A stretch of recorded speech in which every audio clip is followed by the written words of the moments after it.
Shabbat Shalom. Welcome back here to our Shabbat gathering, a lovely Shabbat gathering at the Light to the Nations. It's a blessing to be once again with all of you to share the word of YaHuWaH. Finally, after so many months, we received the blessing from YaHuWaH to have a space of time in our agenda to come to our property here in the south of our country. That's why you see a different background. And we have so enjoying this time here, the time of close to the nature, time of shalom and silence that we so much needed. And we thank him for that blessing. And for the same reason, I have to tell you, if maybe the sound is different, it's because we don't have the same equipment. And also, if you see some hiccup on the communication, or maybe the video is freezing or something like that, just be patient, because the connection to the broadband connection here is not the same as we have in the city. But so far we are monitoring. It looks like that it's working. It could be that maybe you will have some frozen frames time to time, but the connection should run smoothly, hopefully. That's our prayer. So we really hope that you have been enjoying in the same way we are enjoying our Shabbat in every way or every place you are. We thanks all of you for joining us in this portion, 14 of you connected so far. And as you know, we are getting and heading to the end of the book of Ezekiel, YaHuWaH in Hebrew. And it's been an amazing journey, in the same way that it was an amazing journey to study the book of YaHuWaH, Isaiah. The same thing as with the book of Jeremiah. The same thing and the same experience and the same blessings, at least for the two of us. And we know also for you as well, to go through this book of Ezekiel in a very timely manner, I would say. Because many of the things that YaHuWaH has been leading us to study and to discover, or to resume and to recheck once again, has been going in a parallel. Of certain things are happening in the world, right? Yeah, that's true. So that's really a blessing from YaHuWaH, that is giving us these messages on the study of this new cycle of these portions in Shabbat, to open our eyes, our understanding, to see what's going on in this world, and most importantly, to prepare ourselves for everything that we are living and everything that is coming to this world. So, as I said, we are heading to the last part of the book. Actually, we're missing only 5 chapters, right? So today we're going to study the chapter 44. Yeah, it's going to be only one. Just chapter 44. And it's a beautiful portion, I would say, because somehow is speaking to us, or reminding us about our duties, about our responsibilities as believers. And we will touch base on some of the things that we see written in this portion, just to see what the Ruach of Elohim is bringing to the heart. Importantly, in the times we are living. Last night we had the opportunity to look into some videos of a brother that was preaching on the street in California, I think it was. And the way that he was bringing the truth of the word of YaHuWaH, I really love it somehow. And I think it was a reminder that this is exactly what we need to do. It's not only, and I'm gonna sound, I know I'm going to sound repetitive on what I'm going to say, because this is not the first time I'm mentioning this. But even yesterday we were talking about this, that the good things, we need to repeat it time to time, because our mind, our memories are fragile, and we tend to forget. And it's a kind of weird, I would say, that usually what we tend to remember are the bad things more than the good things.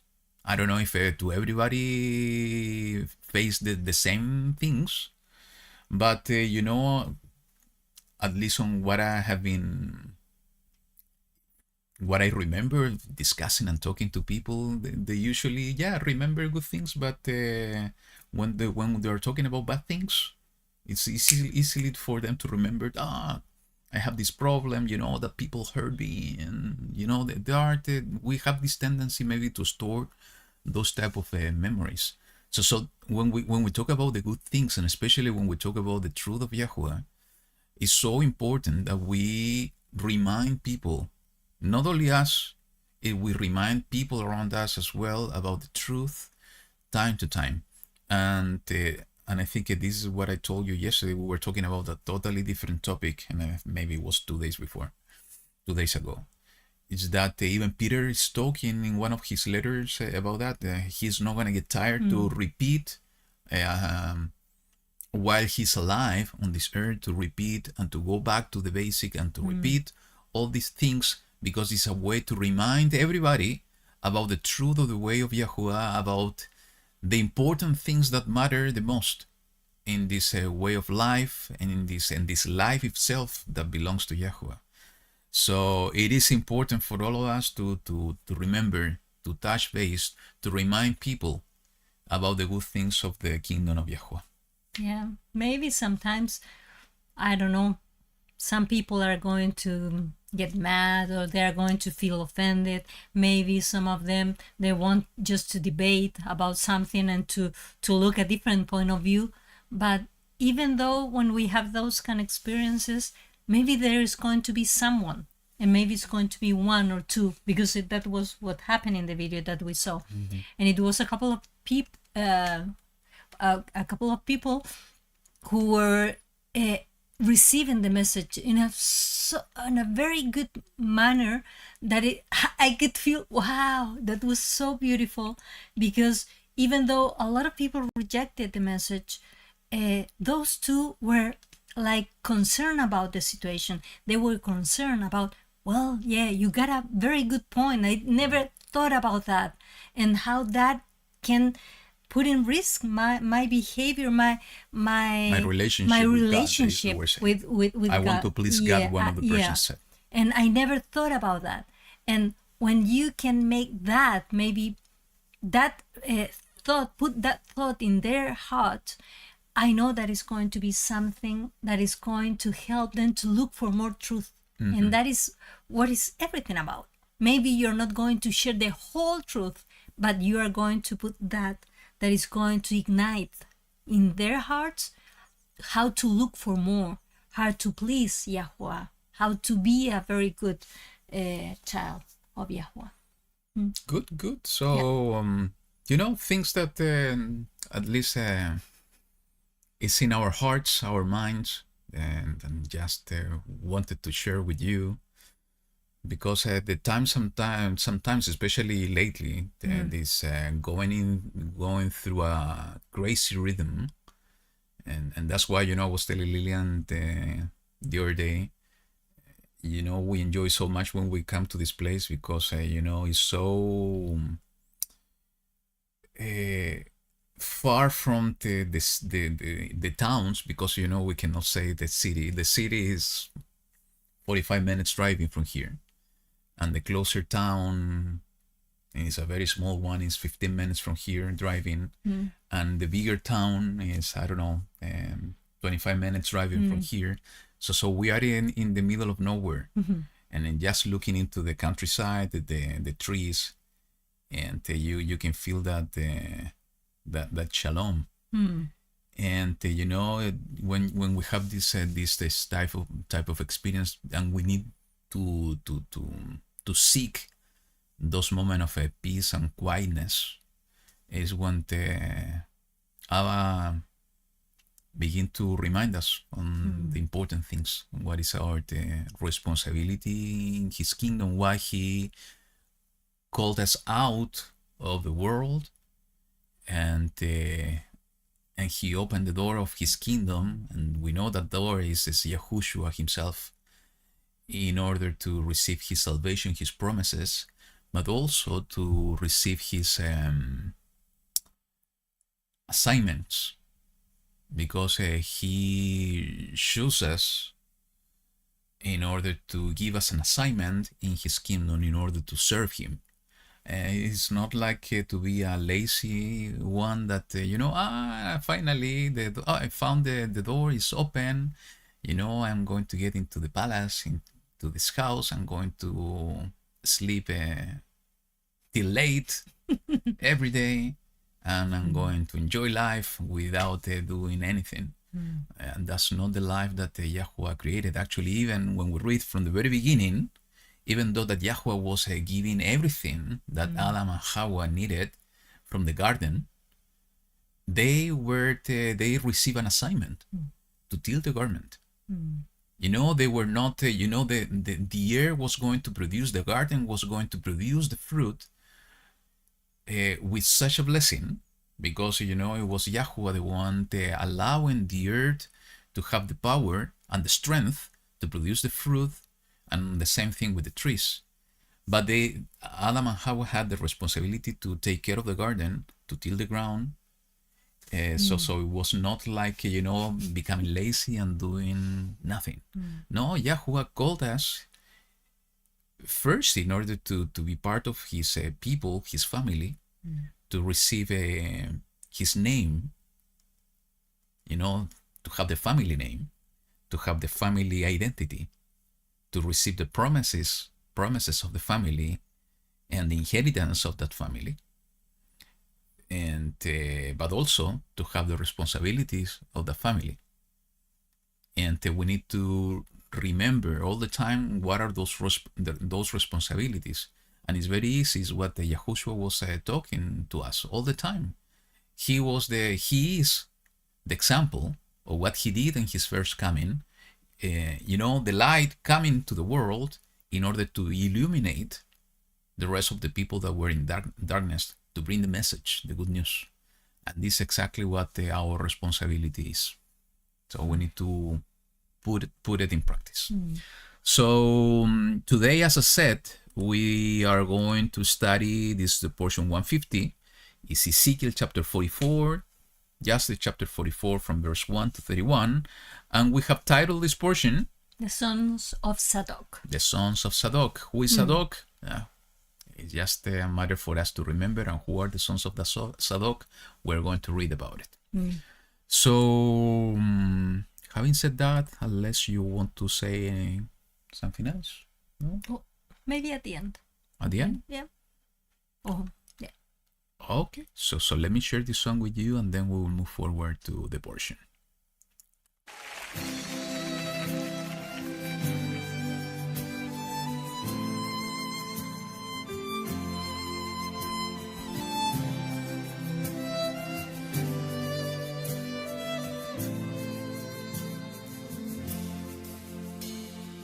לא שאותנו תיהר מפשענו, שרים אנו שיר אהבה. תיקן את דרכינו, ריפא את נפשנו, גילה לנו את פני האב. ועתה בואו אליו, נישא את קולנו, נשתחווה לאדון, מלך עולם. הוא גואלנו, אלינו ירד ממרום, והוא עכשיו לימינו של האב. ישוע עשה התמים, א' בתיו.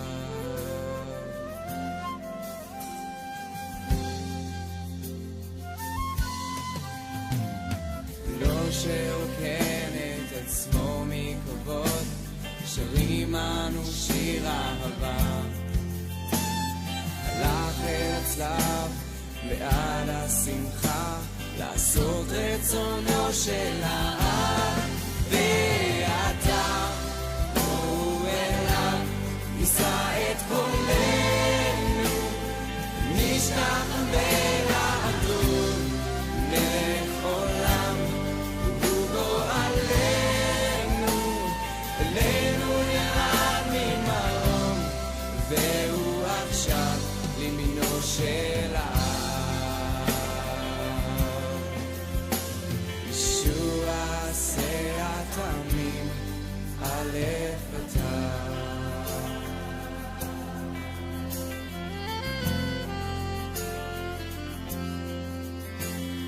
לכבוד אדוננו נחיה את חיינו כל יום כמו שיר אהבה.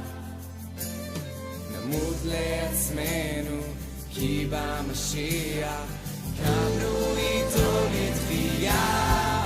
ועתה בואו אליו נישא את קולנו ונשכח ולעדות מלך עולם הוא גואלנו.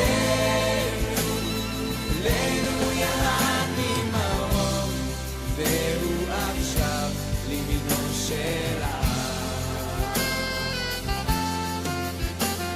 ישוע עשה התמים א' ות'.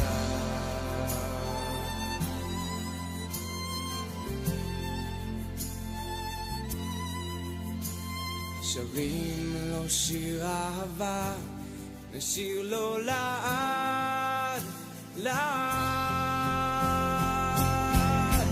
ועתה בואו אליו נישא את קולנו נשתח ולעטות מלך עולם הוא גואלנו.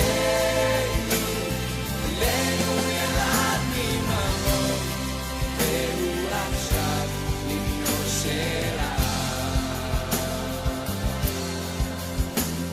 ישוע עשה התמים א' ות'. ישוע עשה התמים א' ות'.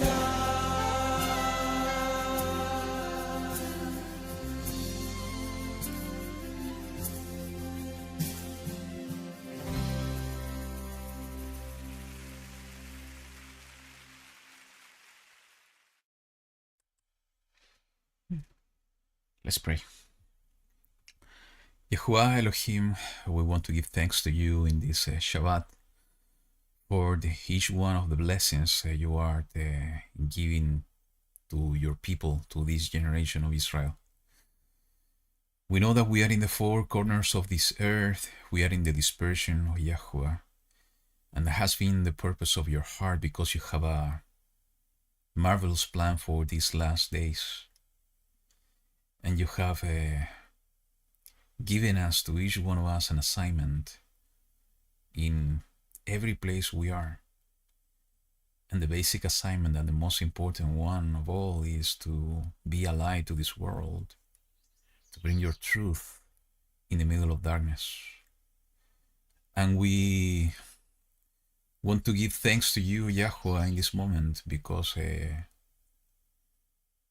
you gave us the opportunity to get out of this darkness of the world and to enter in your marvelous light by the hand of your Son, Yahushua HaMashiach. You saw something in us, and we want to honor what you saw by serving you every day of our lives, and to honor you, YaHuWaH, by seeking your face continually and seeking to be your witnesses here on this world. We thank you, YaHuWaH, because you have blessed us in so many ways. Especially, YaHuWaH, for giving us the opportunity to be part of your covenant, to have these signs like the Shabbat, a day you have set apart from the beginning of this world when you created everything. A day you have established as a sign between you and your people. And we thank you, YaHuWaH, because you opened that door that Yahushua established in his own life. So we had the opportunity to find your path, that narrow way that is leading us to your kingdom and to the promises of your covenant and the everlasting life, the promise that you, your Son YaHuWaH, reestablish and deliver to each one of us who believe in Him and believe in you. For those of us that we hold His hand so He can lead us on the way, in the way back to you, Abba. Help us, YaHuWaH, to remember day after day, experience after experience, moment after moment, that we belong to you, that our true identity is in you. To remember that you are beside us all the time, that we just need to remember you, to seek your face, to seek your guidance, to allow you to guide us in this life by denying ourselves and allowing YaHuWaH to live through us. In that way, we are going to fulfill the purposes of our lives, that purpose that is in your heart and the destiny that you have established for each one of us, your people.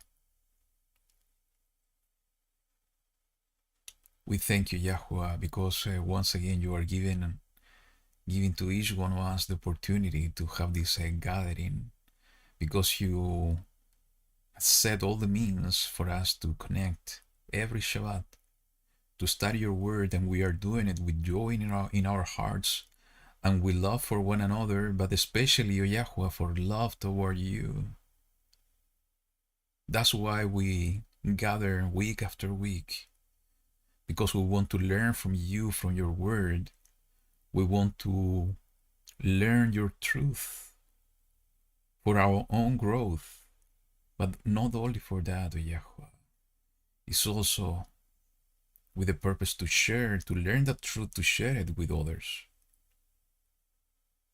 Because in that way, we participate in the increase of your kingdom and spreading the word of your kingdom, of your truth, and the promises that are coming together with it, and especially, YaHuWaH, that hope, our blessed hope of the return of your Son YaHuWaH, to take control over this world and to establish your kingdom here on earth, and to restore everything to the real design that you have established from the beginning, to restore righteousness and truth and light in this world. And we have that amazing opportunity to participate, to YaHuWaH, in all of that. Help us, YaHuWaH, to realize that that participation is not for the future, it's for now. It's now, as Shaul said, that today is the day of salvation. Today, O YaHuWaH, day after day, is an opportunity to spread your word, to participate in the establishment of your kingdom. Every day is an opportunity to prepare the way for the return of your Son YaHuWaH. So when He comes to take control. And that's going to be an amazing opportunity, YaHuWaH, because we are going to continue to participate in the restoration of all things. Thank you, YaHuWaH, for giving each one of us that hope, that expectation, those blessings that without you doesn't exist, because only in you is where we have those blessings, hope, and expectation. It's only in you where we find fullness of life, because out of you and far away from you, we are just in the middle of darkness. without expectation, without hope, without a purpose and without a destiny, and without an identity, YaHuWaH. We ask you that you can help us and guide us in everything we are going to do today. As we always ask, we ask once again, YaHuWaH, that you can speak to us and through us, allowing your Ruach HaKodesh to teach us and guide us in your truth. Open our mouth, our understanding, our hearts to your truth and to your word, and teach us, YaHuWaH. Teach us your ways. Yahushua, you are our Rabbi. You are our Adon. And you send the Ruach HaKodesh to remind us of your words. Teach us. We are just your disciples. And you are the one bringing the words of life. Give us of your life, so that the living waters can flow from within us, and your Ruach can refresh us with your truth. We thank you, Allah, for everything you do for us, and we invite you that your presence be among us no matter the distance, that we can be echad in you, be one in you, through your Ruach HaKodesh. Thank you, Allah, for listening up our voices, our prayers. We do it with our humble heart, and we do it in the mighty name of your Son, Yahushua, your Messiah, our King and Savior. Amen. Amen.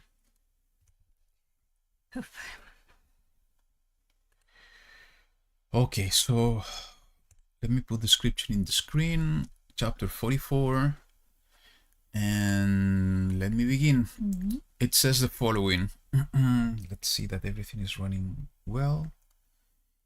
Yes, everything is running good. So it says the following.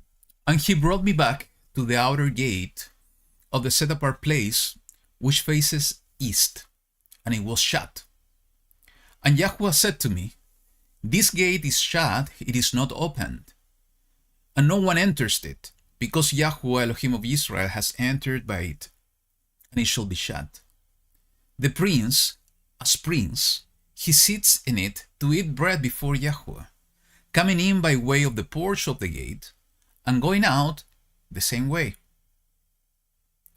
And he brought me by way of the north gate to the front of the house, and I looked and saw the steam of YaHuWaH fill the house of YaHuWaH, and I fell on my face. Let's keep it till there. Something you want to say? Well, all that misery that since YaHuWaH entered through that door, the door of the east, and is the only him that was there. But I don't know why when I'm reading that, I'm thinking about the beginning, about what happened at Eden when Hawa and Adam, they were kicked off from Eden, and YaHuWaH put a messenger with sword, with flame sword, that they have to protect this entrance. And somehow I'm remembering about that is him in that place and in that special place, and nobody else can enter again. And every time that he's saying, okay, you have to look for the way, or he opened the door again, is being done through Yahushua somehow. And then that Yahushua is the prince. Is the prince there that he is going to, and it says, and he sits in it to eat bread before YaHuWaH. And I was thinking when he was with the disciples, and he was sharing and breaking bread, and he was making them know about the name of the Father, and he was explaining everything at that moment to the disciples. And the last connection, it was the one that I was telling you about, an image that what happened when it was YaHuWaH who was going and meet Abraham. and he was in his tent, in his place. And as soon as Abraham saw him, he recognized him, and he asked everybody to bring some food and share with YaHuWaH there at the entrance of his tent. So all those kind of images were coming to mind when you were reading this. So somehow everything is connected. That's a beautiful picture, because at the end, even though it is written when David had the intention to build the temple, and YaHuWaH sent the prophet Nathan to talk to him, and somehow he was asking a rhetoric question: "Are you going to build a house for me on the earth?" But he saw the intention of the heart of David, and he allowed him to do it, even though that he was not going to be the one building the temple. He allowed him to move forward on the idea of the desire of the heart to build a house for YaHuWaH here on earth. So I think the example you mentioned about Abraham is beautiful when we think on what I'm trying to say, is that even though that the temple, the house of YaHuWaH, was not able to contain him, because nothing can contain him, it was his house. So, this gate, the east gate, is like the main entrance, to say in some way. So the main gate is shut, is closed. And we will see in 2 chapters from now, maybe next week, how he's opening this main entrance to his house, to his place, in specific times. So in the same way that you mentioned about Abraham, it's like YaHuWaH deciding to open the door of his house for the people to get in. We know that not everybody was allowed to get in because of special rules he put. He's not allowing everybody to get into the most inner place, because it's so Kodesh, it's so set apart, that if we go back to Torah in the wilderness, people even can die if they were getting closer to the Kodesh HaKodeshim, the most set apart place, because it's so set apart, and we are the people in a flesh of sin that we cannot be in those places. So even though that not everybody was allowed to get to the inner, closer place, the whole thing that YaHuWaH is portraying in this picture is that I'm opening the door of my house. Children, come in. Come and partake with me. Come and have some time together with me. And it's even more beautiful, because you said we couldn't enter before because this body is made of flesh, that it has sin, so we cannot live in his presence. But he's inviting us, okay, remove everything that is related with sin. Have a perfect life, have a Kodesh life, so you can resist and you can live in my presence. So imagine that love, that he wants us to be with him. He's not saying, I want you for only 1 second. I want you to finally return to me. And that then we can see that his love is infinite. It doesn't have any end. But that's why, it's good that you brought this example about the Garden of Eden. Because when we see, when we connect Bereshit and Revelation, we see it's a full circle. Yeah. Going back to the beginning. So he kicked out Adam and Hawa because they lost that ability to be in his presence. So they were unable to get in. The door was closed. Now we need to gain it. Now he put everything together for us to regain that same state or same status someday, and we are in that process. When we are going to be reborn in a spirit, in a new flesh, in a new body, we are going to recover that state. And that's going to happen at the end. So even though that now, only priests were allowed to go in, the whole thing that we see here, that is that he's opening once again the door, and it is written in the book of Revelation that he is going to descend the new Jerusalem here on earth, and we are going to be able to, he is going to dwell among the people. That's why I think that we need to see death in a different way. Is when we finally, this part is going to be here, and it's going to depend on us. How much we could go up and make a better, make of ourselves, our spirit, a better version of us. So we are going to leave that body, that physical body, and we are going to match it with a new body that is going to be perfected. Is going to be is the new gift from YaHuWaH, and that is being with him. So we have to see that death is only a part of this process. Correct. Yeah, we don't have to be. I know that is very difficult. That is sad, because we are seeing with these earthly eyes and feeling with this earthly heart. And I know that everybody's going to suffer, but we need to put our eyes and our heart and our mind in the final destination. What is going to be our final status? Yes, yes. You know, when I every time that when I read this passage, I remember my first trip to Jerusalem, to the city of Jerusalem. And I went through this tour guide to the Mount of Olives that is in front of what is called the old city of Jerusalem. And you can see, you know, this huge wall of stones. And, you know, the tour guide is explaining everything. And he's pointing out to a door. It has the shape of a door, but it's part of the wall. And it's shut, and he's saying, you know, and it's beautiful because you can connect, and that was I was so impressed when the first time that I went there, because it's easily somehow to connect the passages in the scriptures that you know, since those walls were built during the Ottoman Empire, it's a Muslim religion empire, that they closed the door with stones.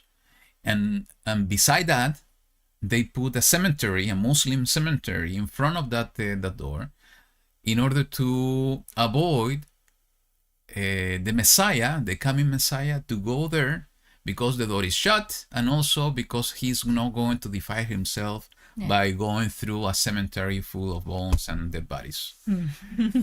And the point is that they don't remember, and they don't know that there's going to come in a huge earthquake that is going to split the Mount of Olives, and, you know, most probably everything, the geography, as we were talking last week, is going to completely change in that location, and nothing, absolutely nothing, will stop Messiah Yahushua to get into that place that belongs to him and to reclaim the throne that belongs to him alone. So just things that people don't realize. And that's why, you know what I said at the beginning, when we realize and we understand these kind of things, this truth, is our obligation to share those things with people. Because at the end, what's happened, and that was the whole thing that we were talking the other day, if you remember, is that if we don't remind people of the truth, and since memory is fragile, the enemy is coming, is a wolf that is being clothed like a sheep. And he's coming with twisted words that somehow sounds, they are twinkling the ear, as it's written, and sounds good words, but they are twisted, as he is so crafty to bring lies, you know, clothed by truth. So people get with those information, and not necessarily is the truth.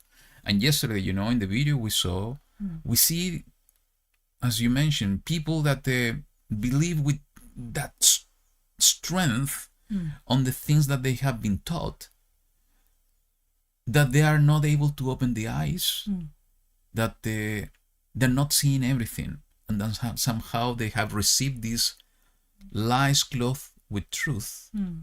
That doesn't allow them to continue and seeing the light. So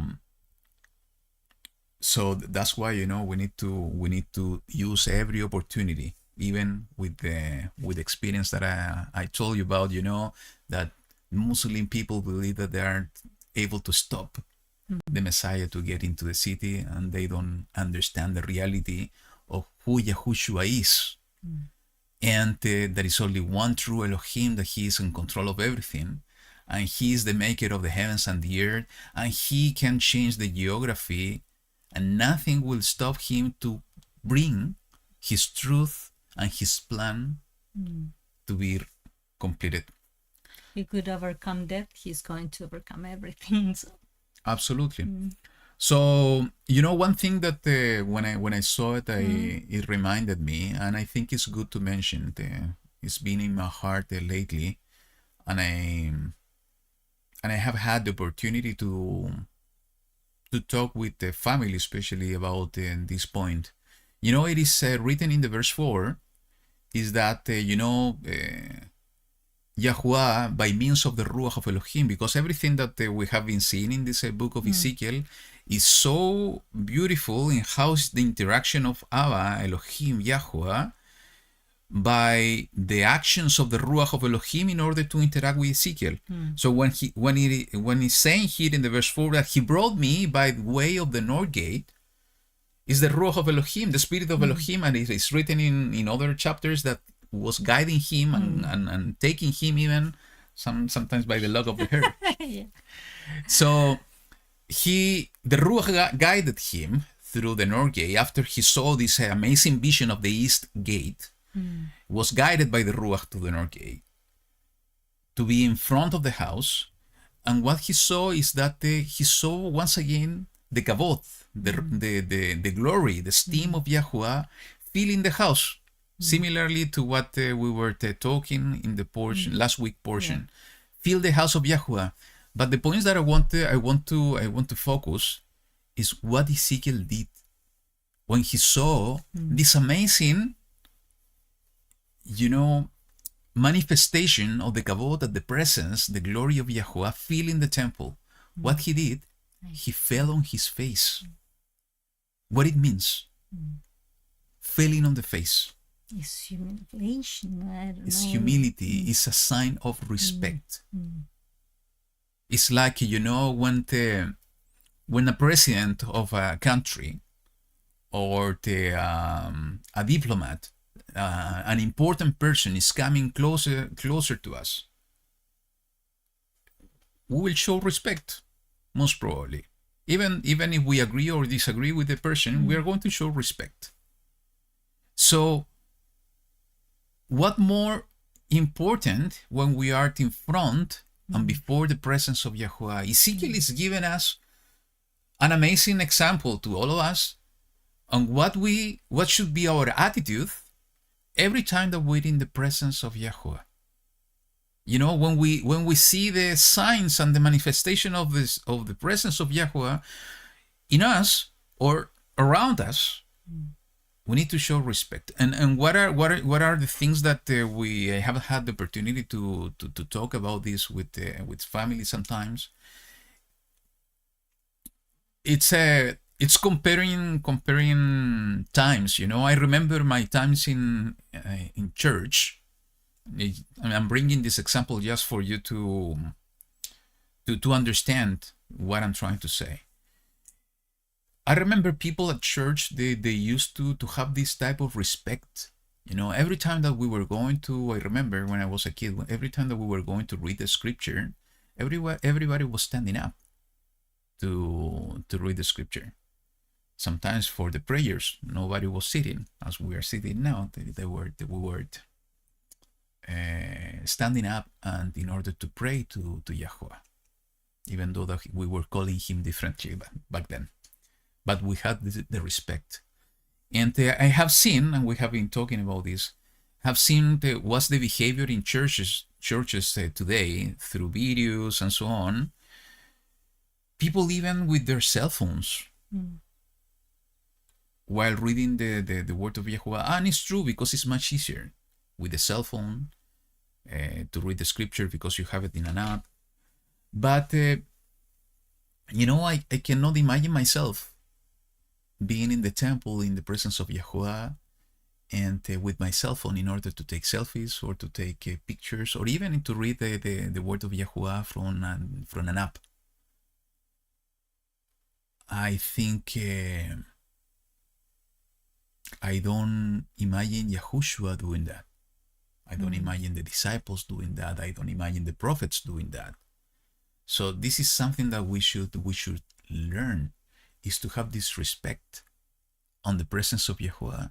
And how we can have that respect, I just gave the example of the churches that we are not teaching the current generations about this respect, what it means to be in the presence of YaHuWaH when He's manifesting in our hearts or in the hearts of the people around us. A second example is when we are praying, And this is something that touched my heart a long time ago, and maybe I already shared it, but again, it's not bad to share it again. Good things. It's when we are going to pray, we need to remember is that we are seeking the face of the Creator, the Maker of the heavens and the earth. So how we are going to approach Him? With all the respect that He deserves, with the humility in our hearts, as Ezekiel did, falling on our face, showing respect, recognizing Him as who He is, and reminding ourselves who we are. When we are with that attitude in our hearts, He's going to look into us. He's going to approach us. If we are not with the right attitude, not recognizing what He deserves and the glory that He deserves, how do you feel when people doesn't respect you? Do you want to talk to those people? Do you want to be around those type of people? For sure, we don't. The same with Him. So I think this is an amazing attitude and a very good example from Ezekiel. What should be our attitude every time that we approach YaHuWaH? We need to fall in our faces to show respect for His presence. It says the verse 5, and YaHuWaH said to me, Ben Adam, son of man, set your heart and see with your eyes and hear with your ears all that I say to you concerning all the laws of the house of YaHuWaH and all its Torah. And you shall set your heart to the entrance of the house with all the exits of the set apart place. And you shall say to the rebellious, to the house of Israel, thus said the Master YaHuWaH, O house of Israel, enough of all these abominations of yours, that you brought in sons of foreigner, uncircumcised in heart, and uncircumcised in flesh, to be in my set apart place, to profane it, my house. That you brought near my food the fat and the blood, and you broke my covenant because of all your abominations. And you did not guard the charge of that which is set apart to me, but you have set others to guard the charge of my set apart place for you. Thus said the Master YaHuWaH, no son of a foreigner, uncircumcised in heart or uncircumcised in flesh, comes into my set apart place, even any son of a foreigner who is among the children of Israel.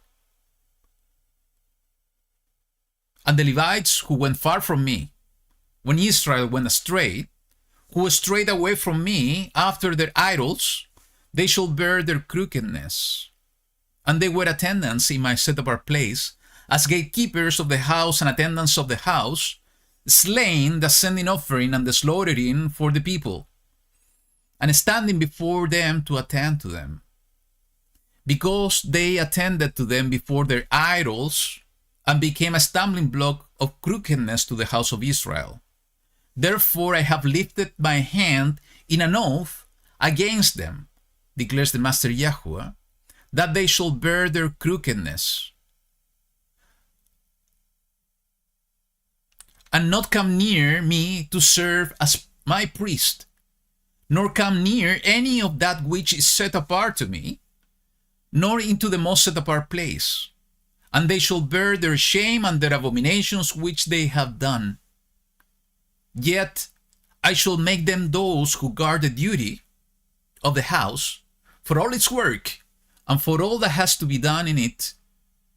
But the priests, the Levites, the sons of Tsadoq, who guarded the duty of my set apart place when the children of Israel went astray from me, they shall draw near to me to serve me, and shall stand before me to bring to me the fat and the blood, declares the Master YaHuWaH. Many things here that he is speaking, right? He is speaking about two kind of servants. The one that they should have done some and follow some instructions that they have to serve him and help in the sacrifices and everything, but also with the servants, and they are going to be removed, and with this in opposition with the servants that they are working in a righteous way, and they are going to be there in charge about everything that is set apart for YaHuWaH. Yeah. But before that, he's talking about the children, about the being. YaHuWaH is doing many things here, actually, you know, because at first he's reinforcing the mission of Ezekiel. One of his main mission is to receive the revelation of the instruction of the temple, you know, the plans, the drawing of the temple, you know, is what is written in the verse 5, you know, the laws of the house, the Torah, the instructions, the commandments, you know, the entrance of the house is basically, you know, the building, how the shape of the building, the drawings and the plans and the measurements, and with all the exits. But that was part of his mission. And the second part of the mission, he's reinforcing is the verse 5, is the verse 6, is to bring the message as the rest of the prophets did, the message of to the rebellious house, to the house of Israel. And I do believe, and we have seen this throughout this book of Ezekiel, that sometimes the term house of Israel is being used interchangeably between the northern house or the full house, the 12 tribes. So in this case, in this particular case, I do believe that it's referring to the 12 tribes, the entire nation, the house of Israel. So it's reminding the people, hey, you are rebellious. You are not obedient. Receive the message. Enough, you know. Till here, with everything you have done, you know, with all these abominations of yours. And he's bringing specific cases. What is written between the verse 7 and the verse 9 is what they did. It's talking about bringing people uncircumcised in heart and in flesh to his set apart place. You know, it's like bringing people inside your house that you said, you know, I don't want this type of people here. Disrespect him completely and changing his word. And we have seen this throughout the entire scripture, how, you know, Israel was falling into the same mistake, falling and falling and falling. You want to say something? Go ahead. No, I was thinking about what happened usually in some churches, for instance, when they are just counting numbers. Okay, we have a lot of people, so we are, but it's like YaHuWaH is telling them they haven't had that change of heart. No, they have circumcised, I don't know, anything that they are doing in the flesh. They are not stopping what they have been doing wrong. You are still accepting them. Because you are saying that, okay, YaHuWaH loves everybody and he's going to love every sinner. Yeah, we know that he loves the sinner, but he demands that the sin stopped at some point. And that mixture of thinking, maybe it's causing a lot of damage into a lot of people. And we were also hearing about that when you were mentioning about this guy who was talking in California. Because that was usually the message that churches was spreading for so many years, that YaHuWaH just wanted you, as you can choose what commanded you were going to keep, because only if you keep one or two, that is okay for him, because he understands your heart, he understands how you are dealing with everything, and that you are not perfect. And that's not the idea. YaHuWaH wants you, and he tells you, and Yahushua was telling, and we know that his laws, all the commandments are not grievous. It says that we can even have a better life if we are following every single command and instruction that he's given us.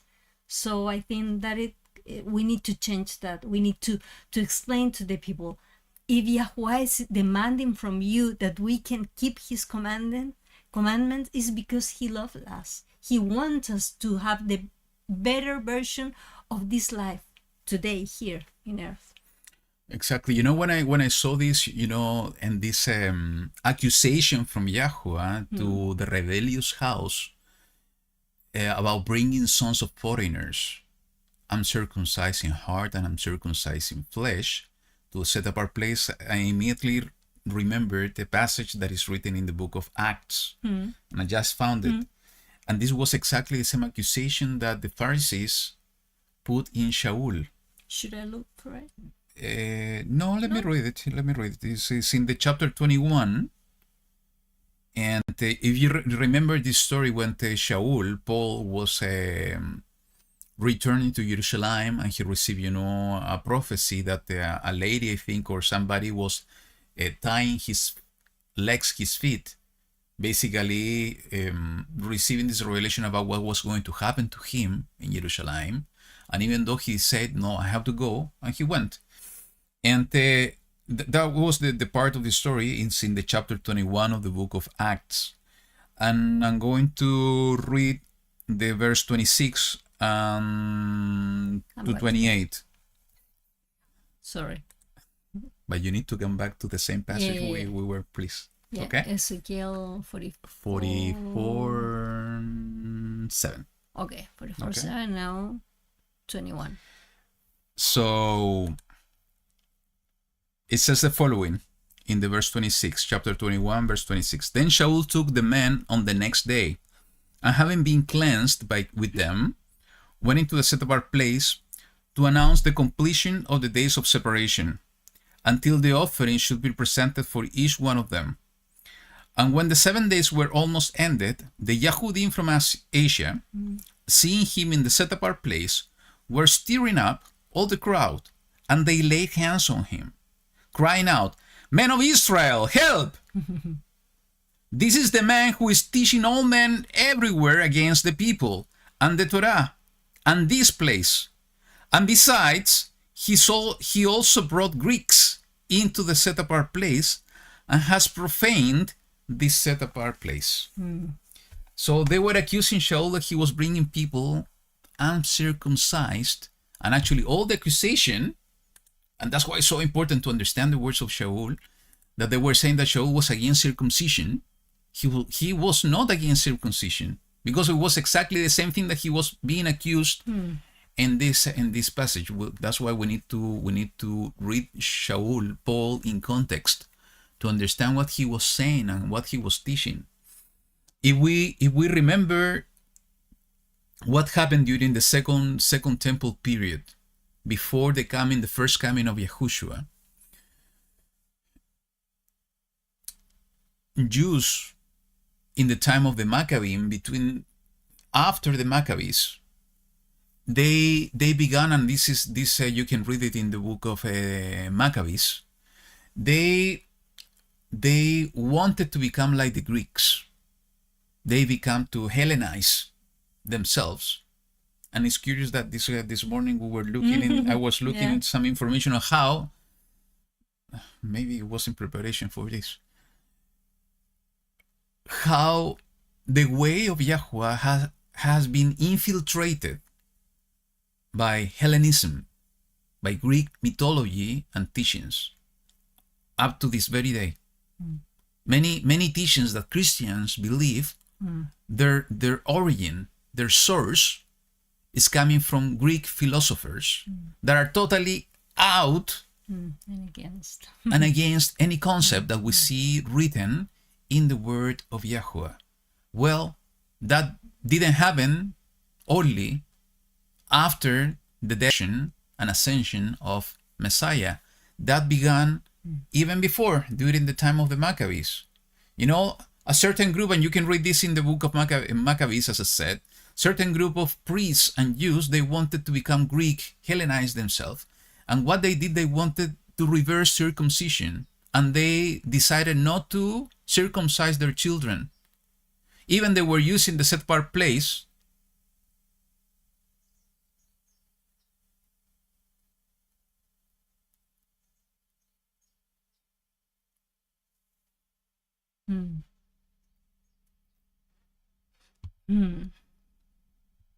Poor.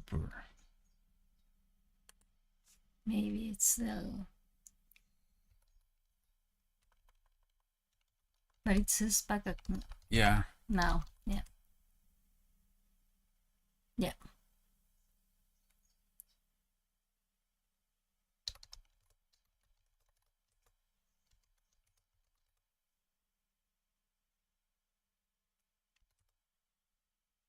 Excellent.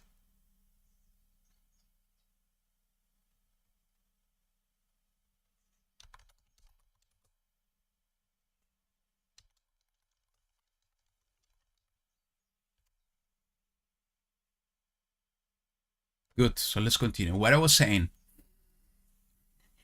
Let me retake. Maybe it's the topic. Maybe. Yeah.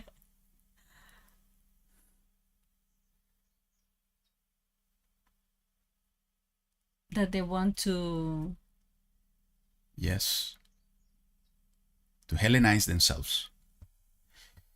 The point is that, you know, they were reversing circumcision and they were not circumcising their kids. And actually they were using, and you can read all of this in the book of Maccabees, they were using the temple and converting some places close to the temple in gyms in order to practice the sport of the Greeks. So at the end, that began on that time. Even what happened, and that was a huge debate of, there was a, you know, the role of the priest and the high priest became a political role. And you know, the whole thing of what we believe of what happened, you know, with the people living in the wilderness close to Qumran, the Sons of Tsadoq, is that they were the true priests, that they departed from Jerusalem, because, you know, the whole thing that happened after the Maccabees is that the priesthood became a political thing, and there were some people taking over the priest, and, you know, the Greeks and after the Romans were assigning somehow who was going to become the high priest. So when we see things like written here is that you brought people, sons of foreigners, that were not circumcised, to my set apart place that I have said, you don't bring this type of people here. That's exactly what they did. So how apply this to our times is the same thing, you know. He's against the abominations. He's against of people going against his own word and his own instruction in everything. So that's why it's so important that we understand what he likes, that we understand what he is asking us to obey. What are the rules of his house? Especially when we think that we are a living stone of his house. We have been talking this so many times that, you know, even though that this body is a temple in itself, we all together, as it is written by Peter, we are living stones that all together are also at a second level, a different level of a house. All of us, the body of Messiah, we are also a temple. So we need to understand what are those instructions in order to live in obedience according to those instructions, because this is exactly what YaHuWaH wants from each one of us.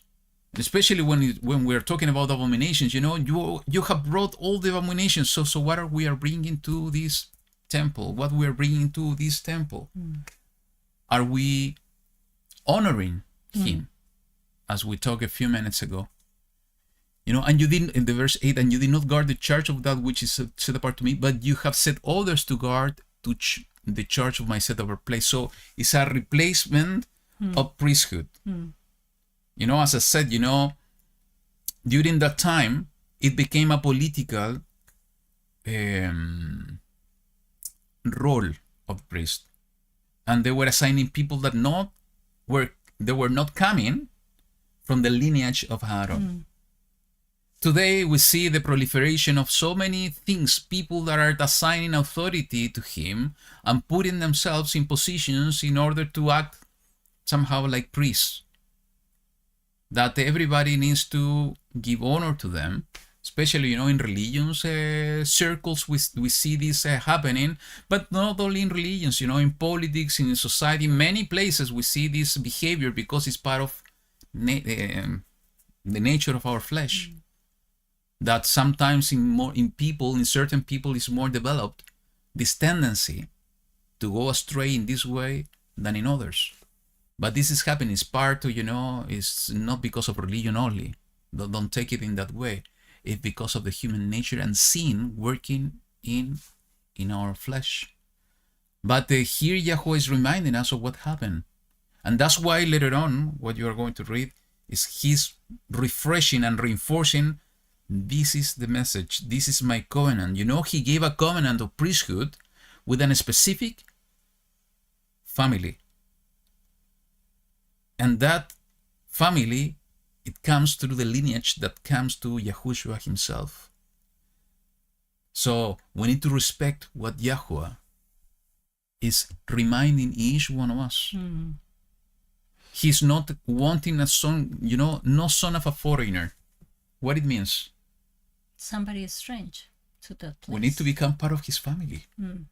We need to become part of the family that is allowed to go into his place. Not strangers. You know, last week I think that we were talking about the illegal immigration, right? It's like, you know, he's opening the doors of his house, but he's setting rules. Yeah, and you have to. You cannot go through the window, come from the door, and there is a specific rules for you to be allowed to get in. So, okay, he's opening the door of his house, but you need to become part of my family. You want to be part of my family? Okay, this is the way for you to become my family. I'm going to give you the opportunity to become my son and my daughter. These are the instructions. Read it, and this is the way you have to do it. And I have set one person, one man that is going to help you with everything and guide you all the way to the end. So he's going to reverse all of that. So one thing is that, you know, the abominations and the replacement, and the other thing is the mistake of the Levites. And when that happened, we need to remember is that when the kingdom, I'm referring specifically about the verse 10 and 11 and 12. It's talking about the Levites, and we need to remember is that the priests also were coming from the tribe of Levi, but in this particular case, in the verse 10, 11, and 12 is talking about the Levites that were attendants, that were the given one to Aaron, to the priest, in order to help them and attend them in everything that was related to the service in the temple or the tabernacle. So if we remember, the Levites were not given an inheritance of land, just cities of refuge. And they were given the tithes, the maaser, that YaHuWaH required from every people, and they were given to the Levites, and the Levites also needed to give the maaser, the tithe, to the high priest or to the priest. In every tribe, different tribes. Yes. And they were the cities of refuge. They were, and all the cities that were given to the Levites and to the priests were in every tribe as well. But it is the same name of refuge? Or What do you mean? Because the city of refuge, it was not the purpose of going when you were killing somebody without invasion? Yes, that were the cities of the priests. Oh, okay. Yes, Okay. they were the 6 cities of the priests. Okay. When you see it, there is a correlation with the same cities. Okay. So when the unified kingdom was divided, a group of Levites were in the midst of the northern kingdom, the house of Israel, and another group of Levites and priests were in the southern kingdom. I didn't find the reference before this study, this broadcast, but just imagine yourself what happened. You know, Jeroboam, the first king of the divided kingdom, the king of the house of Israel, he set different feast days. What's a surprise? He established different places for worship, and he pushed the people to forget Jerusalem and not going according to the rules that YaHuWaH set in his place, but to go along with his new set of rules for worship. Most probably, during that period of time, the Levites that were living among the northern house, they were going astray. Actually, even Jeroboam also set other people as priests, not from the lineage of Levi. So, can you imagine what happened with the Levites back then? They were not receiving the tithes, and that was the mean of their survival. Because they didn't have any inheritance of land in order to produce fruits and so on. They were depending on this system. So most of them most probably became poor. Since sin is in the flesh, we can imagine that most probably because they were in such a bad situation, they decided to go astray. And maybe they began to practice everything that is written here, because for some reason it is written here, that they went astray and they became attendants of idolatry. So even today it's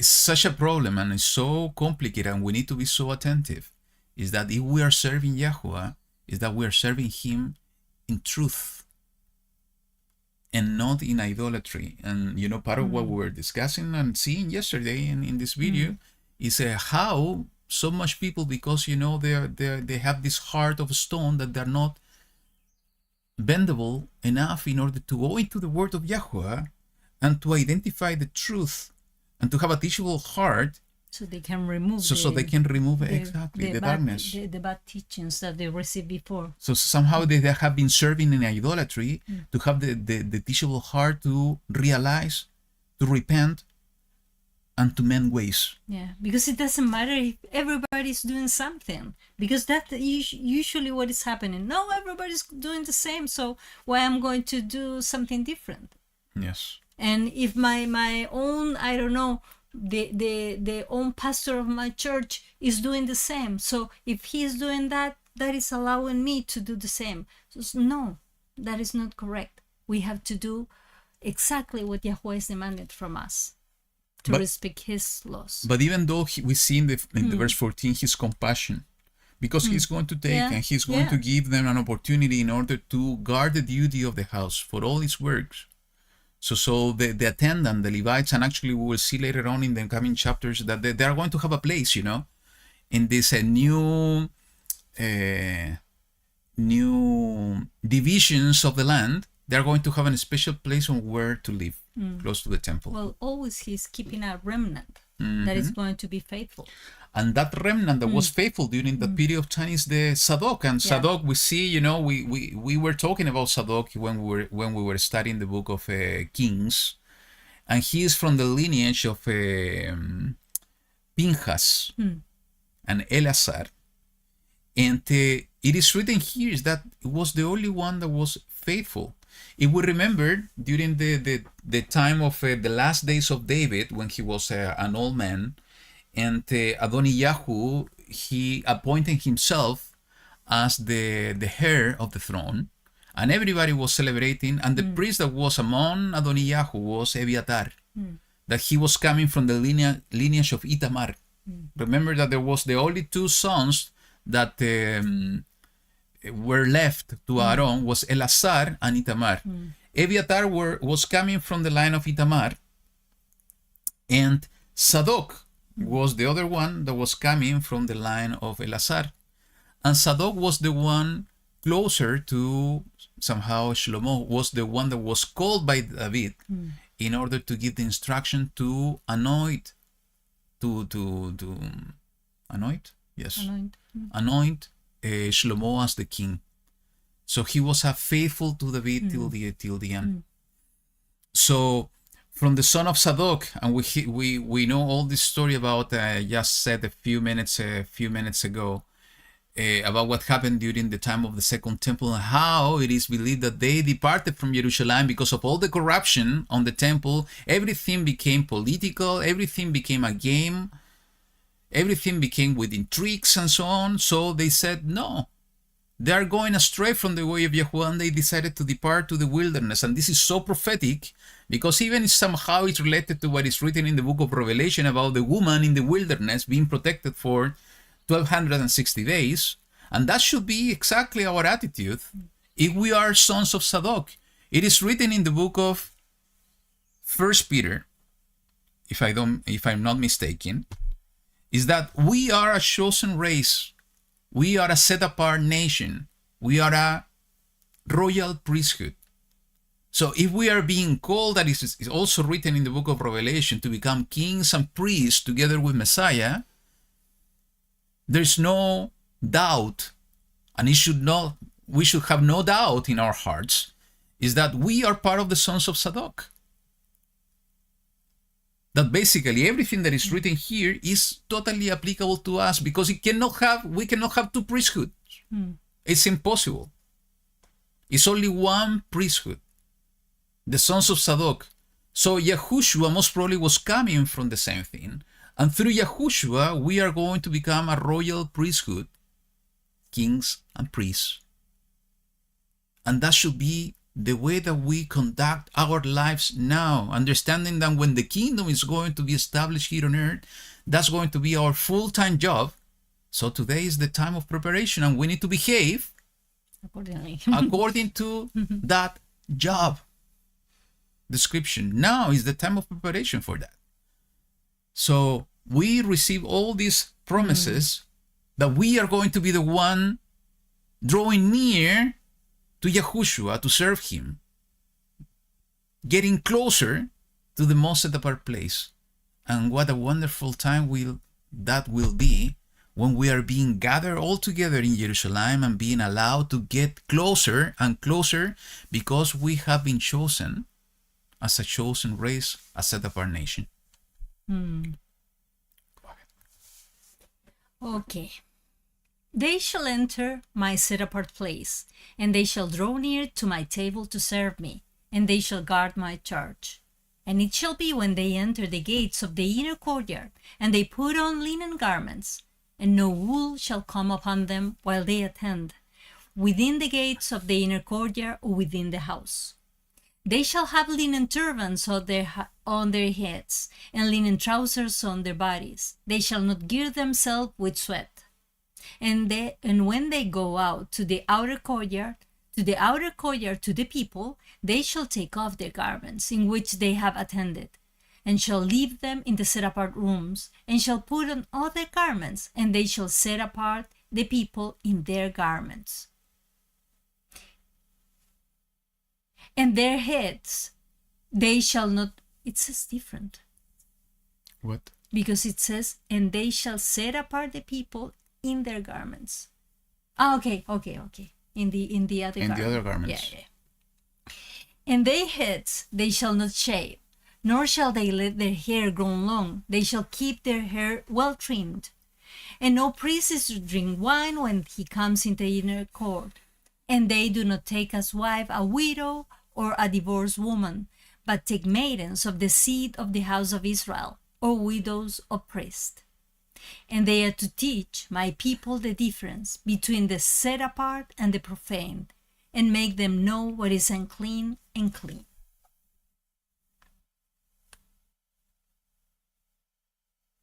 Want to finish? I don't know. Maybe we can talk about it. Sure. Yeah. Go ahead. And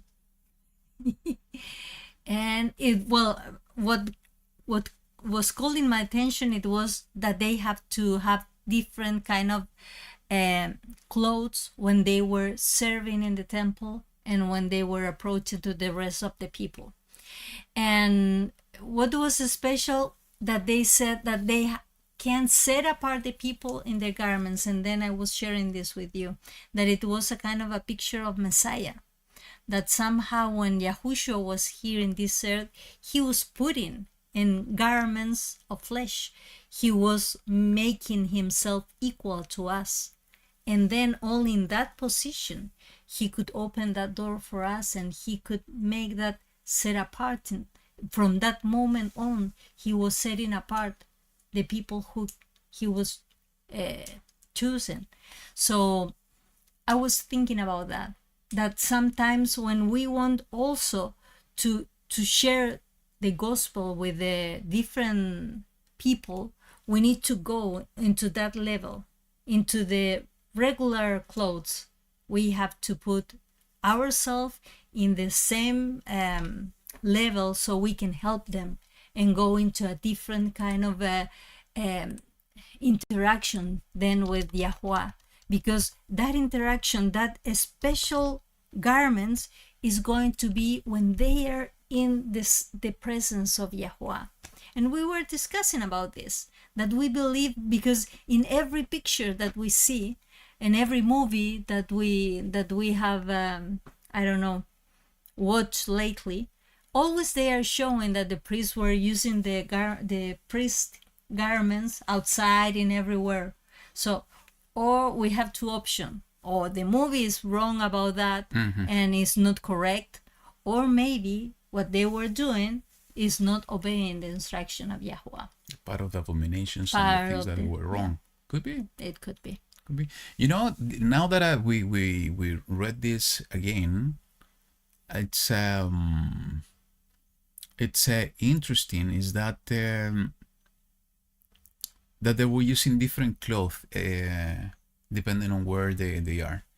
And what came to my mind is that we when we're going to do some task, some type of work, we put different type of clothes depending on the task. You know, if you are going to paint, sometimes you put different type of clothes in order to paint. If you are going to work with wood or whatever it is, you put things on you in order to be prepared for what you are going to do. No new clothes. No, the more expensive, for instance, because you know that they can be damaged in the process. Yeah, it's the same thing, you know, when we see this the movies that we see superheroes that they put costume on them or the outfit in order to avoid people to recognize them or things like that. I don't know.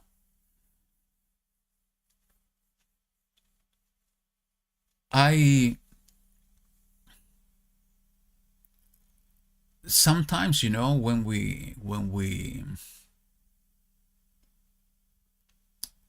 don't need to put external things in order to put a costume or the different outfit.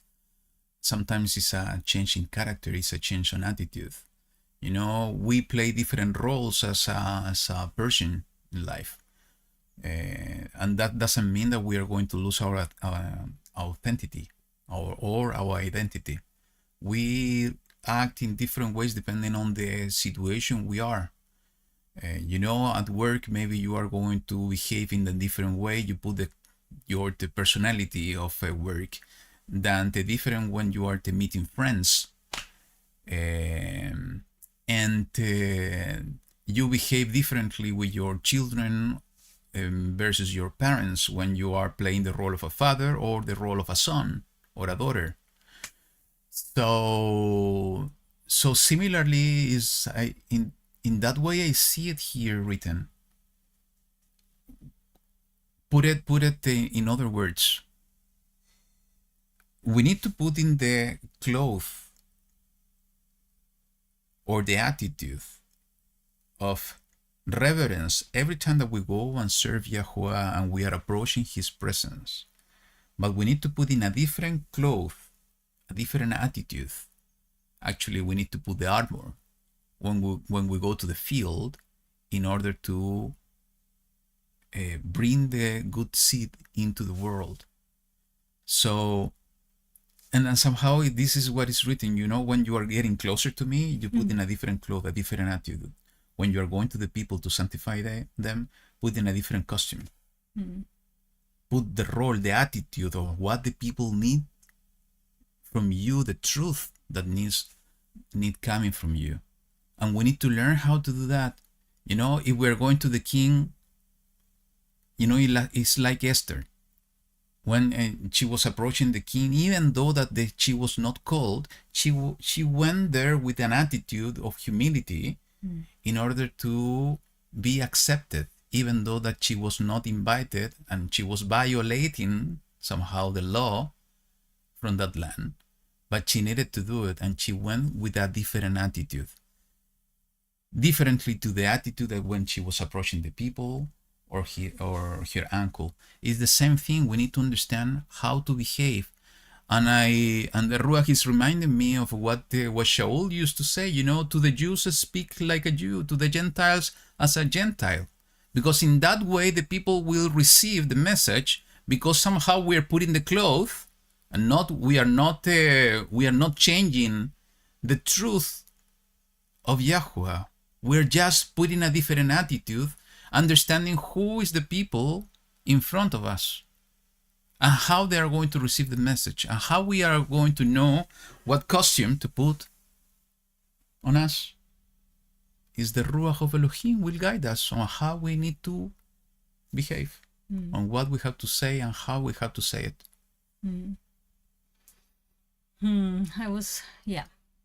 I was thinking about the special clothing that the priest needed to have, that it was the trouser and the turban, that it was linen.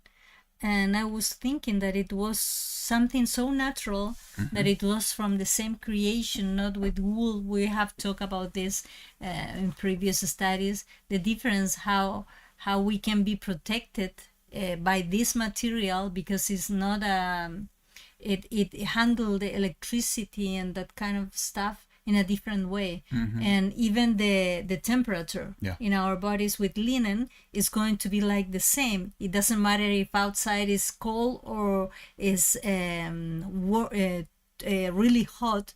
You have a temperature that is like very smooth. So that's something very special. And when it's talking about the turban, that we have to take care about what is happening in this area, in the head, in the thoughts. So it's a different predisposition. And I'm going to continue. And their heads they shall not shave, nor shall they let their hair grow long. They shall keep their hair well trimmed. And no priest is to drink wine when he comes into the inner. Oh no, I already read that. Because we read this part. And make them known what is unclean and unclean. So when we were talking about this video that we saw yesterday about that man talking in California, he was doing that. He was like talking to the people. Well, I just want you to know what is according to the instruction of YaHuWaH and what is not, what has been tradition and misleading instruction from men. And I think that is our duty today, that we need to go to that and speak to the people. Don't just keep in your heart what you think that is okay, how YaHuWaH wants to be worshipped. We have to worship YaHuWaH with every action that we do and according to the instruction that he gave us in his book and according to his prophets. So I think that is the one of the how we're going to do it. That. And it said is so clear. The responsibility of the Sons of Tsadoq is to teach my people, is to make them know.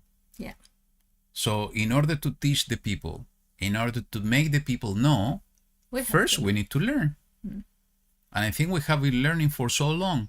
So if we already learned and we are already instructed in order to differentiate between the set apart and the profane, in order to differentiate between the unclean and the clean, now we are equipped to teach and to make them know. So And that's why, and it's a open question for me as well. And we need to have an active waiting, not a passive one, an active waiting on the guidance of the Ruach of Elohim, when to move and how to move, to teach and to make the people know. Because we cannot continue, for sure, we can continue learning. All the time we are going to learn new stuff, and we are going back to the basic and reminding all of us about what is the difference between the set apart and the profane, and clean and the clean, because we need to have all that teachings fresh in our minds, in our spirits, in our hearts. But when we already knew it, or we already know it, is the time to go ahead and share it. We have a responsibility. responsibility. Teach and to make the people know. Yeah, and especially if they are asking. Yes. Yeah, with more reason in that cases, we cannot just maybe avoid and maybe something because we think that, oh, maybe they are going to feel offended that I'm going to share something that they don't want to hear. It's our duty to share what we know, that what is according to YaHuWaH's ways and what is not. And we are going to face rejection, especially when we talk about family. Sometimes it's so difficult with the closer ones. Even for Yahushua was so difficult. Their own bloodline brothers were rejecting him, not believing in him. Even his own neighbors in his town in Nazareth were not believing in him. Because of that, he was unable to do all the miracles and healings that he used to do in other places. So sometimes that's the reality. But because we are facing rejection, and people even the closer ones are not believing in us, we're going to stop. Life is difficult, But that doesn't mean that we have to stop. We have a responsibility. We really are, and we believe that we are the descendants through Yahushua and the Sons of Tsadoq. We have this responsibility. So if some people, we already tried, and we have tried twice, thrice, or more times. Okay, let's go and let's look for other people. Why we're going to pushing a ground, a soil to produce, or a tree to produce, and after so many attempts, it's not producing. Even Yahushua was cursing that fig tree, and it dried. It was a fig tree, right? Yeah. And it dried because it was not producing fruit. For sure, we need to act with compassion in the same way that Yahushua and YaHuWaH is showing compassion, and we need to keep trying. But if we are not going to keep knocking our heads against a wall all the time and not looking to the side when there are other people that are not receiving the message, and maybe they are good soil. And they need to receive the message in order for them to be able, in the same way that we are able now, for them to be able to differentiate about what is set apart from the profane. And we need to look to the right or to the left or to the back, because we will see maybe more people that are with that hunger, even though that maybe sometimes they don't even realize it, but with that hunger within them to know the truth.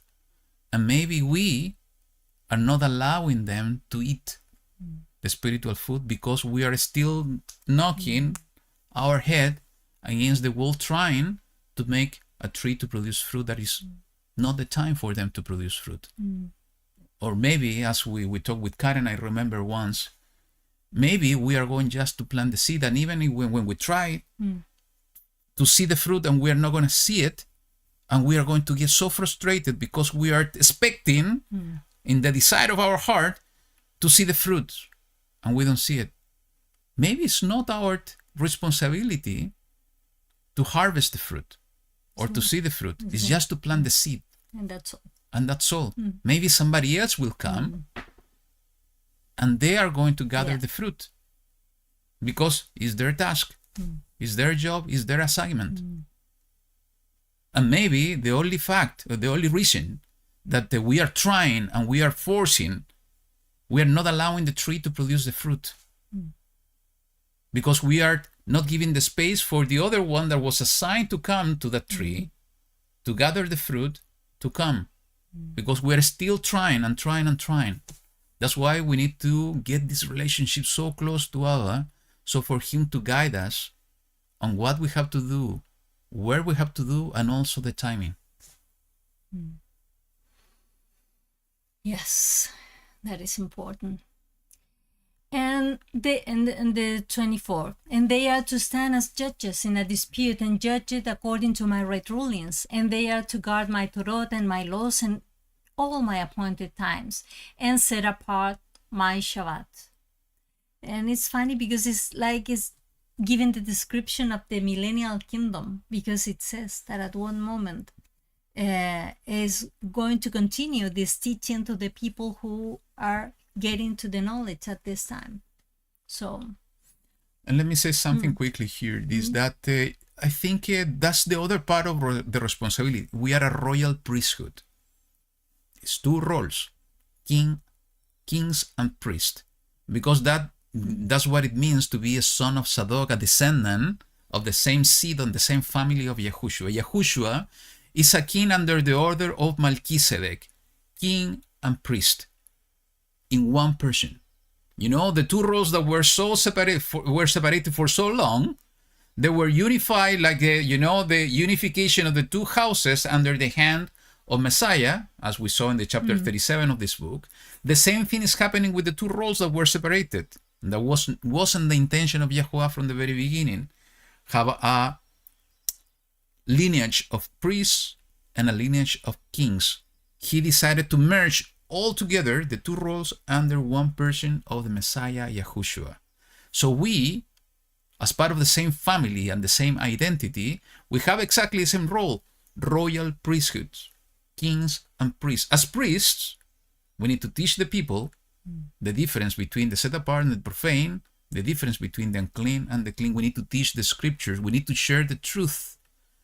As kings, we need to stand as judges in a dispute. And this is so important. And we were talking about that this morning, about the kingdom. You know, when the kingdom is going to be established, and this is the moment for us to learn how to do it.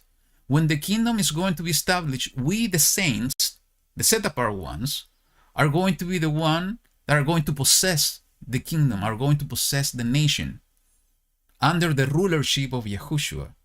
And it is written that we are going to judge angels, messengers. So, and here is quite clear what is written, that we are going to stand in our in the side of the kingship role.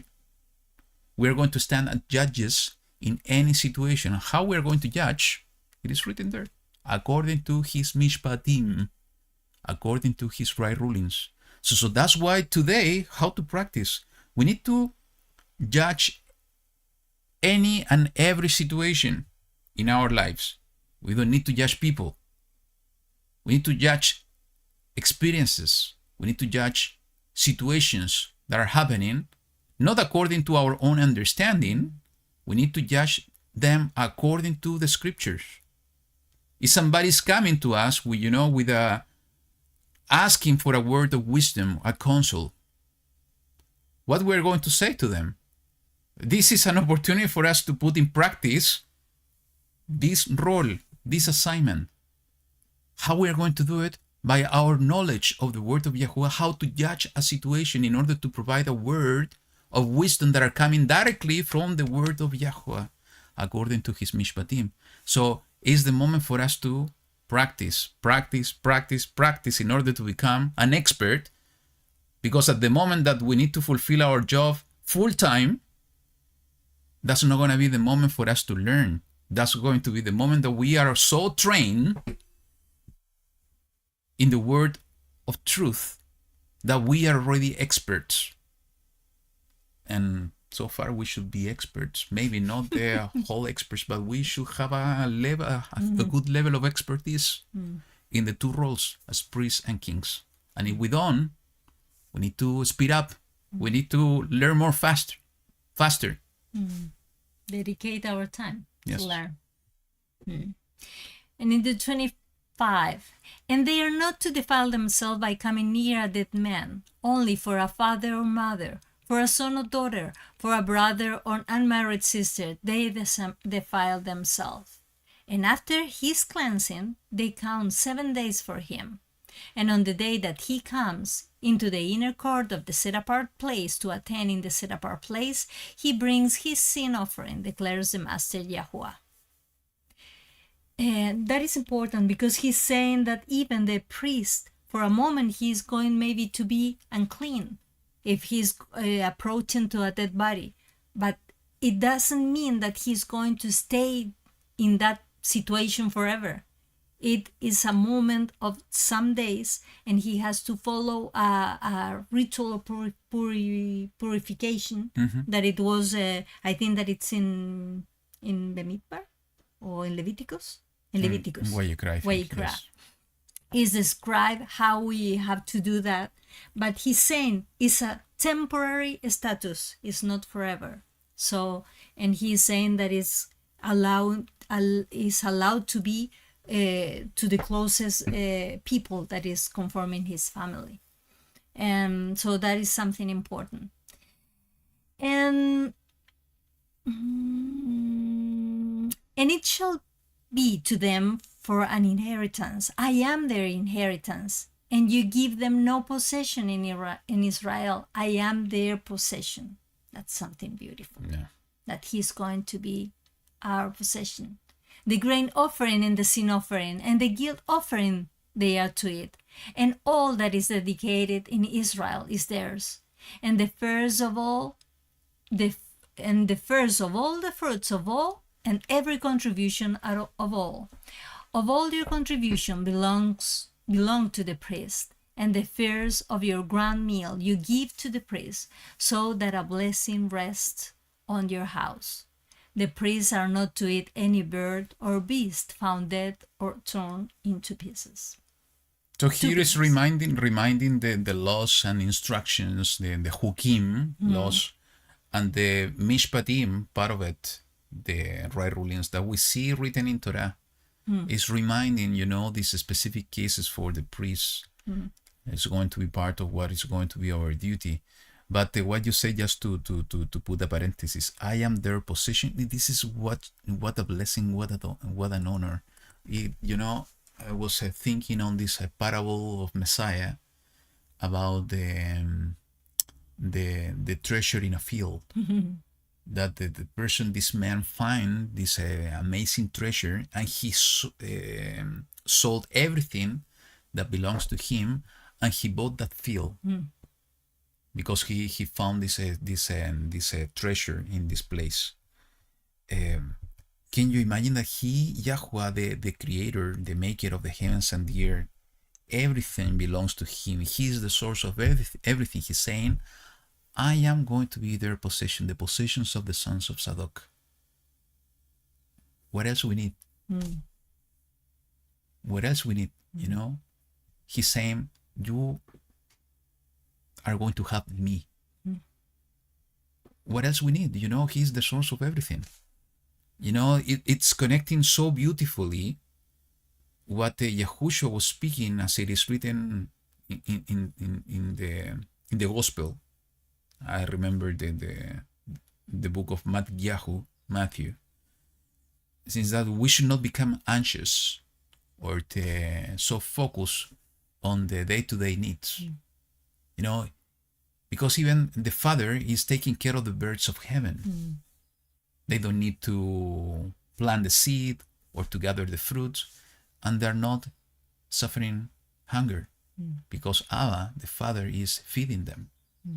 In the same way here, he's promising himself, I'm going to become yours. And he is our Elohim, and he is the source of everything. We're going to have everything.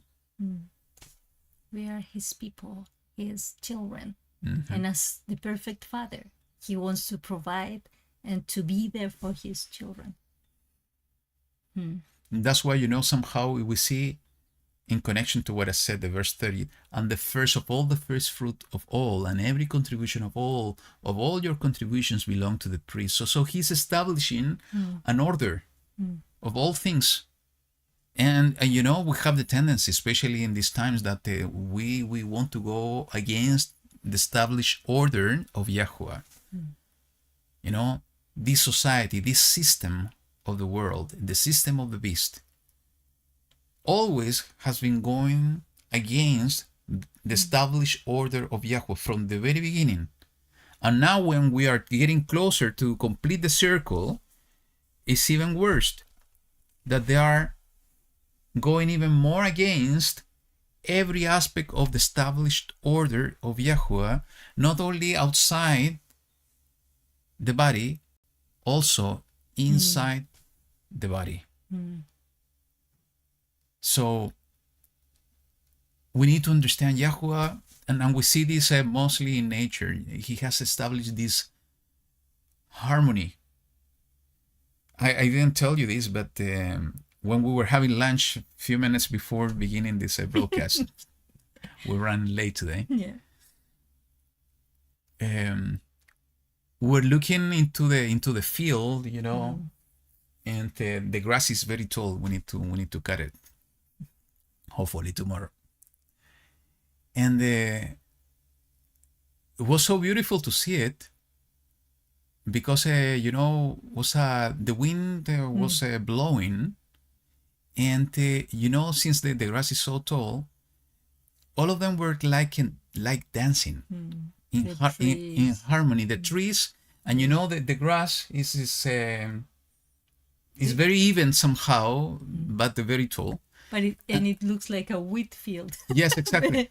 And they were, you know, because of the wind blowing, they were dancing, you know, to the same place, you know, and almost with the same rhythm. And it was, you know, like, you know, harmony, like dancing in harmony. And the other, you know, they were going to the other side, but all of them together dancing. And you know, what it came to my heart is like when the scripture is saying that we need to present a wave offering. And wave is like a moving, moving by the ruach, moving by the spirit, moving by the wind. And when we see these type of things, we see that the order, the harmony, that when we allow this creation that YaHuWaH has put in this earth to work with the established order, we see this music, this rhythm, this harmony in place. And this is exactly what we need to seek for our lives, realizing when we look to the sides and we see the system of this world going against all this established harmony. And it's not only in nature, it's in every aspect of life. They're not going against men, they are going against Elohim. So what we need to do is to seek for and to search for the real tune, the real melody, the real harmony for every aspect of our lives, because when we found it, we have found Him. We have found the possession, the treasure, in order to live according to His instructions and in obedience to Him with love for Him. That's so true. And yes, and I love the way you put it, Karen. The grass was hearing the music of creation. Yeah. And that's true. So that's why I was looking and thinking on the way offering, you know, how to present the way offering is like allowing the ruach blow on us. The wind is to move with the wind, you know. Nobody knows where the wind is coming from or where it's going. The same thing with those guided by the wind, by the ruach of Elohim, is moving through the rhythm of creation, like a waving, a wave offering to YaHuWaH, in the stillness and in the rhythm of YaHuWaH Himself. Beautiful. It's a good portion. Sons of Tsadoq. Let's not forget. We are those sons and daughters, children, followers of Mashiach, followers of the way. So we need to act accordingly. We need to do and fulfill our assignments in this world and in the coming one. That's going to be in this earth. You know, it's like 2 stages. This is the preparation stage and the final stage. You know, now is the moment to prepare and to act and to do. It's the on the job training, as we talked a long time ago. So when the true time is coming, we're going to be well prepared. And endure during this time, because sometimes it's very stressful. Maybe we feel that we are tired, but we have to endure, and YaHuWaH is going always to provide his strength through Yahushua to us, because we know when we receive that strength every day, he's going to renew that strength, even though we are facing maybe difficult trials, but he's going to be there for us. He's going to give us the ways and the means so we can endure until the very last moment. And before we go, I just want to share, because we received an email from our sister Judy, and she was praying for all of you. Sometimes I'm when I see some of your prayer requests, I copy those and I let her know about how we are praying in the whole family. And she was saying, yeah, and that's how we are going to know, and everybody's going to know that we are children of YaHuWaH, because it's going to be for the love that there is from one to the rest of the family. So we have to show that. And how we love the rest of the family is when we are worried because of them, when we are praying for one for each other. So and she's praying for all of you too. And she was very blessed, because she told me that one of her requests last couple of weeks was to be in an individual cell again, and it was granted to her. That now is in a separate cell, and she was so grateful to YaHuWaH, because she knew, and she says, for me, it's something maybe that nobody's going to understand, but when I'm doing a fast, and especially a long one, because she was doing a very long fast, and I want to pray, is so important to have, even though in that situation, that moment of privacy. And that's true. And sometimes maybe we cannot imagine what are the things that she's struggling, but she's trying to have that connection with Abba. And she was giving her appreciation for your prayers, for having her in your prayers and thoughts. And she was mentioning that if we can join to her in what he's going to pray now, that somehow before the end of the year her petition is going to arrive to the president, so that maybe she could finally receive her deliverance from the physical bondage that she's facing right now. And that's that we can have a Shabbat Shalom, that we can enjoy this moment together, and that she wished to be like again sharing in this moment. Maybe she's doing from a different place right now. We do it through emails, but somehow we know that we can be Echad even in those moments of difficulties. Good word. We need to keep Yuri and everybody else everybody in our prayers. Yeah. Before closing, I just want to refer to one of the comments of Karen here. That is, I think it's important to say it. She wrote the following: the patterns we see here, in reference of the studies here on this broadcast, the patterns we see here every week are beautifully the same patterns the Ruach is teaching me each week in my own studies. Such a confirmation. Wow. So why I bringing this to everybody's attention, and this is something that YaHuWaH has been leading me to understand, and we have been talking about this as well, is that these thoughts, these instructions are like on the earth. It's like all these signals of Wi-Fi, 5G, radio, TV, around the air and we don't see it. YaHuWaH is also sending these signals, these messages. It's up to us to pick them up. So if we are solely in tune into his frequency, and that's why we need to be so humble.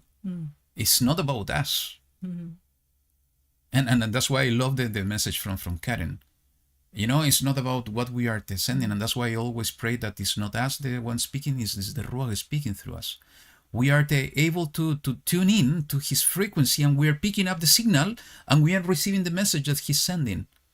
So this can happen to all of us, and I do believe it's happening to all of us. Especially in this time, it's so important that we are able to recognize, is to become to the realization that we are tuning into his frequency and receiving the message, and things like Karen is sharing here, when we are able to receive confirmation, like how come? and then it's happening to us all the time. You are saying something and I have been thinking. And say something and you begin laughing because it's on the earth, and that's why that's how YaHuWaH is communicating to all his people. It's up to us again to tune in, to get to the point of realization, and that's why he's allowing these confirmations as well for us to reinforce the message. It's like you are teaching your pet or even your children, and they behave in the proper way. You are reinforcing that positive message. And the same thing Abba is doing when we tune in, and he's reinforcing the idea by giving us confirmation, so we can strengthen our faith that, okay, it's him talking to me, it's him giving me the messages. And why it's so important in this time? Because in this time, more than in the past, is where we are surrounded and overwhelmed by lies, by deception, by half-truth, and we are bombarded everywhere. So the only way for us to be protected from all of that is to learn how to tune in, as Corina said, to just frequency. To the right one. So thank you for sharing that, Karen, and thank you for sharing, because it's also a confirmation for us that, okay, we need to continue tuning in and receiving these messages. And if we are receiving those confirmations, it's because we are heading into the right way. And Yah is providing those confirmations to reinforce the message that we need to continue doing what we are doing, and we need to expand it even more if it's possible, and he's guiding us to do so. So having said that, once again, thank you so much for sharing this time of Shabbat with us. We hope in Yah that you are being blessed in the same way that the two of us, we are being blessed by his presence and his mighty work in each one of us.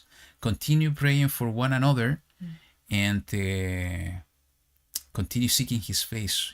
His that intimacy with him. So we can say with property in one moment is that he is our possession, because we are his children, with a big brother that is Yahushua, our King and Savior. Having said that, Shabbat Shalom. Thank you so much. YaHuWaH be with you all. Bye-bye. Shabbat Shalom.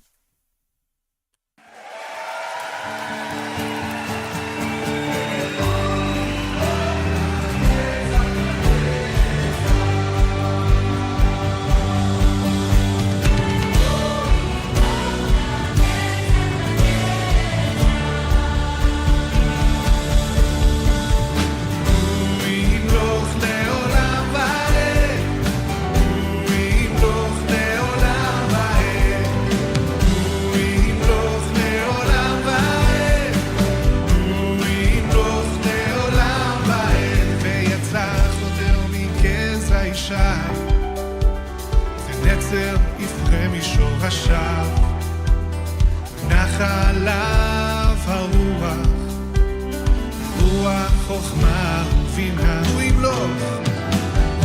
ימלוך לעולם ועד, הוא ימלוך לעולם ועד, הוא ימלוך לעולם ועד, הוא ימלוך לעולם ועד. הריחו בירת אדוני, למראה עיניו לא ישפוט, ושפט בצדק דלים, והוכיח במשעול הענבים. והוא עשה נדחי ישראל, את נפוצות יהודה יקבץ. והיה לנס עמים, עומד לנס עמים, והייתה מנוחתו כבוד.